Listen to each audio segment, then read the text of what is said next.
Hello explorers, strength training versus cardio. What should you do first? Let's say you are on a time crunch and you only got 45 minutes but you want to do both. Do you get on a treadmill first and start running, or do you start lifting weights first? Welcome if you're new to this channel. My name is Magesh. I'm a certified fitness trainer and a full-time coach at Hobby Fit Club. In this video, I'm going to show you how I create a 45-minute workout based on science, and here is the plan. First, we look at the 3 fuel sources that your body generally runs on, and number 2, we'll find out how the strength training uses these fuel sources, and number 3, we'll find out how cardio uses these 3 fuel sources, then the best order to combine both, and finally we'll design the full science-backed 45-minute workout starting from warm-up all the way to the cool-down.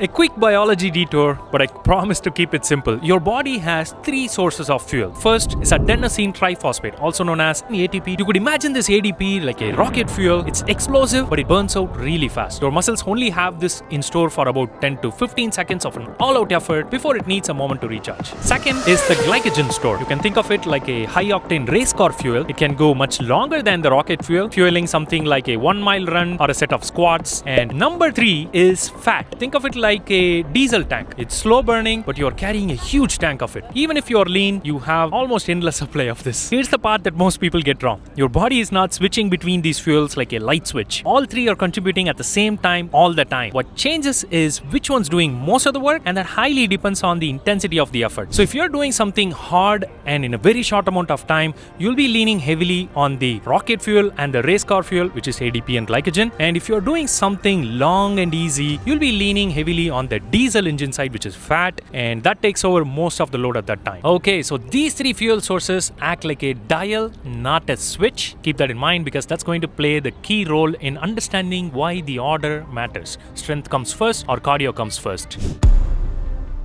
Now let's look at what happens when you start lifting weights. First off, congratulations. Lifting weights is one of the most beneficial things you can do to your body. When you start lifting weights, your muscles reach for ATP first, which is the rocket fuel, which covers the first few hard repetitions. And then the glycogen, which is the race car fuel, carries you through the rest of the repetitions, maybe until the 8th or 12th repetition. Then you rest.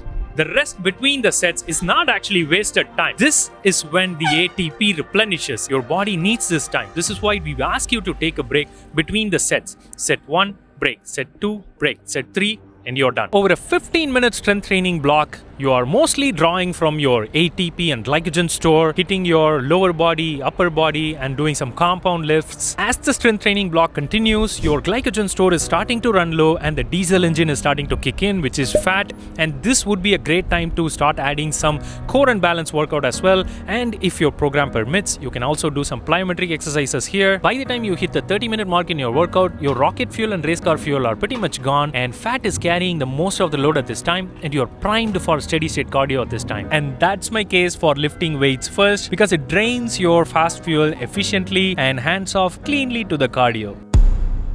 I believe at this point we have clearly established that doing strength first and cardio last is the best way to go, but this is your workout. If you enjoy doing cardio first and strength last, that is way better than doing nothing and sitting in the couch and watching TV. So do whatever makes you enjoyable and make you come back to the workout. With all that in context, let's decide our 45-minute science-backed workout. We're going to start with warm-ups first. About 5 to 7 minutes of warm-ups is going to help you avoid any injuries. Do not skip this part. We're going to be doing jumping jacks, cat-cow. I have a 7-minute warm-up video. You can follow along. The link is in description if you want. Next, we have core balance and mobility. These are going to be your hollow holds, single leg step-offs, and 90-90 hip switches. Next is power training. Your wall push-offs, pogo hops, squat jumps. These are going to help you preserve and improve your fast twitch muscle fibers. Okay, next is strength training. The most important section. Start light and work towards your working weight. Deadlifts, goblet squats, shoulder presses, floor presses, all are great pick here. Next is cardio section. We finally reached the cardio section. Here you could do mountain climbers, skater jumps, high knee runs, or you could also get on the treadmill and run if that's what you would like to do. And finally, a few minutes of cool down. This is going to help your muscles to restore that length tension balance. So don't skip this step. I would say you can do figure 4 stretch, quad stretch, butterfly stretch, and child's pose. Those are all great options. And make sure you can hold on to each poses about 20 to 30 seconds for the best results. And that, my fellow explorers, is what I would call a perfect science-backed 45-minute workout. It's built on National Academy of Sports Medicine's Optimum Performance Training Protocol, which is what we closely follow within Hobby Fit Club. We run these classes over Zoom with real coaches. We see how you perform and we correct your form live. And if you'd like to try one of my classes, you can visit hobbyfitclub.com/trial. You get 7 days to try my classes. Alright, I will see you in class. Bye.